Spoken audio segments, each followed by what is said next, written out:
አንድ ጥያቄ ልጠይቃችሁ። ለመሆኑ ጣፋጭ ነገር በበላችሁ ቁጥር ጨጓራችሁ ውስጥ እሳት የሚነሳው ለምን እንደሆነ አስባችሁ ታውቃላችሁ?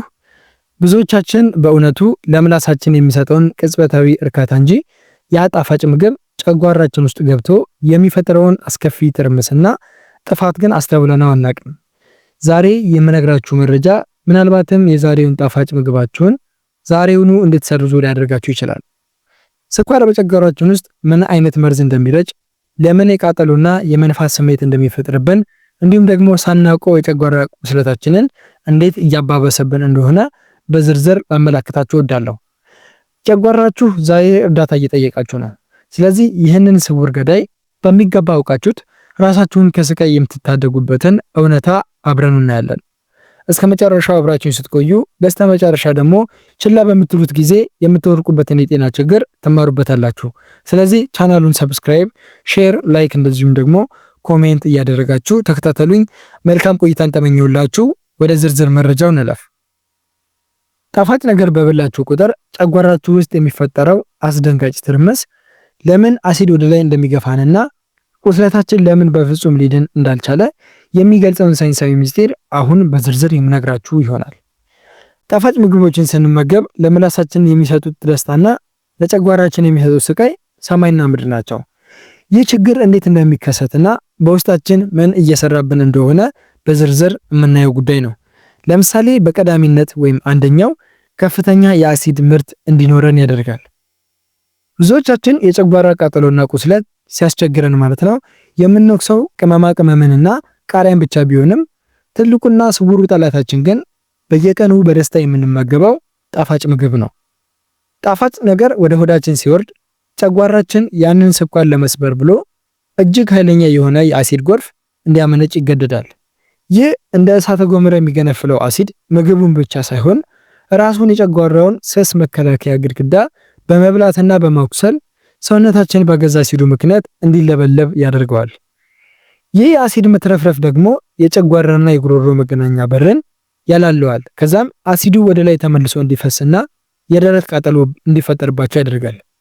በዚህ ቅጽበት ደግሞ ለቁስለት መንስኤ የሆነው የጨጓራ ባክቴሪያ ወይም ኤች ፓይሎሪ የሚባለው ጣፋጩን እንደ ምርጥ ድግስ በመጠቀም ማለት ነው በውስጣችሁ እንዲራባና ቁስለታችሁን እንደገና እንዲያገግም ያደርግባቸዋል ማለት ነው። በተጨማሪም ስኳር በጨጓራ ሙቀት ውስጥ ተቀምጦ እንግዲህ ስለሚብላላ እንደ ቦምብ የሚፈነዳ ጋዝ በመፍጠር ሆዳችን እንዲወጠርና እንዲነፋ ያደርጋል። ባጭሩ ጣፋጭ መብላት ማለት በገዛ እጃችን አሲድ አዘን ጨጓራችን በዚያ አሲድ እንዲገረፍና ለጠላት ባክቴሪያዎች መንገድ እንዲከፍት እንደ መፍቀድ ማለት ነው።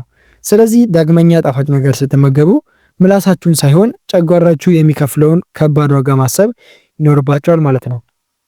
ሁለተኛ ደግሞ የጨጓራ በር መላላትና የአሲድ መመለስ ነው የሚፈጠረው። ይህ ሂደት ጨጓራና በጉሮሮ መገናኛ ላይ የሚፈጠር ሜካኒካዊ ችግር ነው። ነገሩ እንዲህ ነው።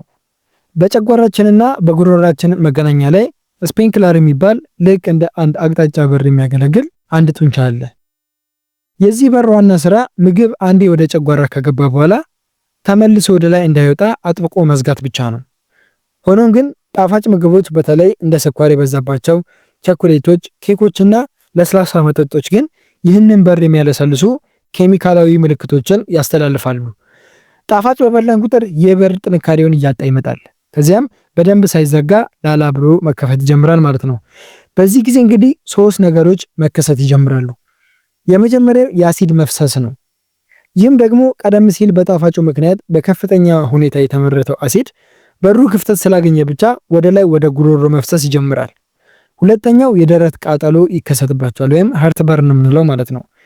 የጉሮሮአችን ግድግዳ እንደ ጨጓራ አሲድ የመቋቋም አቅም ስለሌለው እንግዲህ አሲዱ ሲነካው ከፍተኛ የሆነ የመለብለብና የመቃጠል ስሜት ይፈጥርበታል። ሶስተኛው ደግሞ መራራ ትውከት ይከሰታል። አንዳንዴ አሲዱ እስከ አፋችን ድረስ በመምጣት መራራ ወይም ጎምዛዛ ጣዕም እንዲሰማን ያደርግብናል ማለት ነው።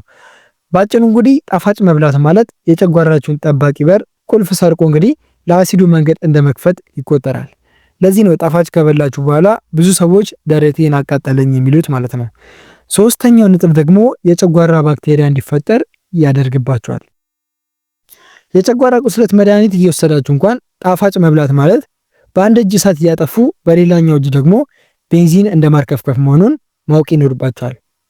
ለቁስለት መንስኤ የሆነው የኤች ፓይሎሪ የተባለው ባክቴሪያ ዋና ስንቁና ማደጊያው እንግዲህ ስኳር በመሆኑ ጣፋጭ በበላችሁ ቁጥር በጨጓራችሁ ግድግዳ ላይ የተለጠፈው ጠላታችሁ ምርጥ ድግስ እያዘጋጃችሁለት እንደሆነ ማሰብ ይኖርባቸዋል። ይህ ባክቴሪያ ከጣፋጩ በሚያገኘው ኃይል ምክንያት በከፍተኛ ሁኔታ እየተራባ የጨጓራችሁን ስስ ሽፋን እንኳን ይበልጥ እንዲበሳሳ ከማድረጉም በላይ ስኳር የሰውነታችሁን ተከላካይ ህዋሳት ስለሚያደነዝዛቸው ባክቴሪያው ያለምንም ከልካይ ቁስለቱን እንዲያስፋፋው ምቹ ሁኔታን ይከፍትለታል ማለት ነው። በዚህ ሂደት ውስጥ እንግዲህ የሚፈጠረው ትልቁ አደጋ ባክቴሪያው ከስኳር በሚያገኘው ጉልበት ምክንያት መድኃኒቶችን የመቋቋም አቅሙን ማሳደጉ ነው። ይህም ቁስለቱ ሳይድን ለረጅም ጊዜ እንዲተሰቃዩና የቁስለት መጠኑ እንዲባባስ ያደርገዋል። በአጭሩ ጣፋጭ እየተበላ ቁስለትን ለመፈወስ መሞከር ለጠላት ስንቅ እያቀበላችሁ ጦርነትን ለማሸነፍ እንደመሞከር መሆኑን መገንዘብ ይኖርባችኋል። ምክንያቱም ጤናችሁን ለመመለስና ቁስለቱ እንዲደርቅ ከፈለጋችሁ በመጀመሪያ ለጠላታችሁ የምትሰጡትን ስንቅ ማለትም ስኳሩን በቁርጠኝነት መገደብ ወይም ማቆም ይኖርባችኋል ማለት ነው። አራተኛና የመጨረሻው ይህ ጣፋጭ ተመገባችሁ ጨጓራችሁ ላይ ከሚፈጠሩ ነገሮች አንዱ የሆድ መነፋት ነው። ያ የምንወደው ጣፋጭ ምግብ ወደ ሆዳችን ሲገባ ጉዞ በአሲድና በባክቴሪያ ጥቃት ብቻ የሚቆም አይደለም። ጣፋጭ ወይም ስኳር በባህሪው በጨጓራ ውስጥ ቶሎ የመፈጨት ባህሪ የለውም። ይልቁንም በጨጓራ ውስጥ ባለው ሙቀትና እርጥበት ምክንያት መብላላት ወይም ፈርመንቴሽን እንዲጀምር ያደርጋል። ይህ የመብላላት ሂደት ደግሞ እንደሚታወቀው በጨጓራችን ውስጥ ልክ እንደ ቦምብ የሚፈነዳ ከፍተኛ የካርቦን ዳይኦክሳይድ ጋዝን እንዲፈጠር ያደርጋል ማለት ነው። በዚህ ምክንያት ሶስት ነገሮች እዚህ ጋር መፈጠር ይጀምራሉ። የመጀመሪያው እንግዲህ የሆድ መወጠር ነው። ይህም ጨጓራችሁ በጋዝ ተሞልቶ እንደ ፊኛ ይነፋድ ወይም መወጠር ይጀምራል። ሁለተኛ ቁርጠትና ምቾት ማጣት እንዲከሰትባቸው ያደርጋል። ጋዙ መውጫ ሲያጣ እንግዲህ የጨጓራን ግድግዳ ስለሚገፋው ከፍተኛ የሆነ የመወጠርና የቁርጠት ስሜት እንዲፈጠርባቸው ያደርጋል ማለት ነው። ሶስተኛው ደግሞ ማክሳትና የሆድ መጮ እንዲከሰት ያደርጋል። ሰውነታችሁ ያንን የታመቀ ጋዝ ለማስወጣት ሲታገል በተደጋጋሚ መግሳት ወይም ደግሞ የሆድ መጮ እንዲከሰትባችሁ ያደርጋል ማለት ነው። ባጭሩ ጣፋጭ መብላት ማለት በጨጓራችሁ ውስጥ የጋዝ ፋብሪካ እንደ መክፈት ያክል ነው። ለዚህ ነው ብዙ ጊዜ ጣፋጭ የበሉ ሰዎች ሆዴን ነፋኝ፣ ወጠረኝ የሚል አይነት ነገር የሚናገሩት ማለት ነው። እንግዲህ ውድ ተመልካቾቼ ያ ጣፋጭ ምግብ ለምላሳችን ማር ቢመስልም እንኳን ለጨጓራችሁ ግን እንደ ጦር እንደሚዋጋ ማወቅና መገንዘብ ይኖርባችኋል። ጣፋጭ ስንመገብ ምናልባትም ለአፋችን ሊጣፍጠንና ደስ ብሎ ልንመገበው እንችል ይሆናል። ነገር ግን ይህ ለጨጓራችን ብቻ የሚሰጠው የበሽታ መሰረት ነው። ሌሎች ደግሞ አሉ። በዚህ በጣፋጭ ምክንያት እየተጎዱ የሚመጡ በርካታ የውስጥ ክፍሎቻችን አሉ። ለዛሬ ግን ቀንጨብ አድርገን ያየነው ጨጓራ ላይ ጣፋጭ ነገር ሊያደርሰው የሚችለው የበሽታ አይነት ወይም ደግሞ የሚያስከትልብን ችግር ምቾት ማጣቱን ነው አሁን የተመለከትነው።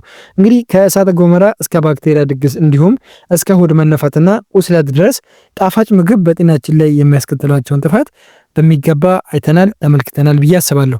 እንግዲህ ጤናችሁ በእጃችሁ መሆኑን በዚህ አጋጣሚ ትረዳላችሁ ብዬ አስባለሁ።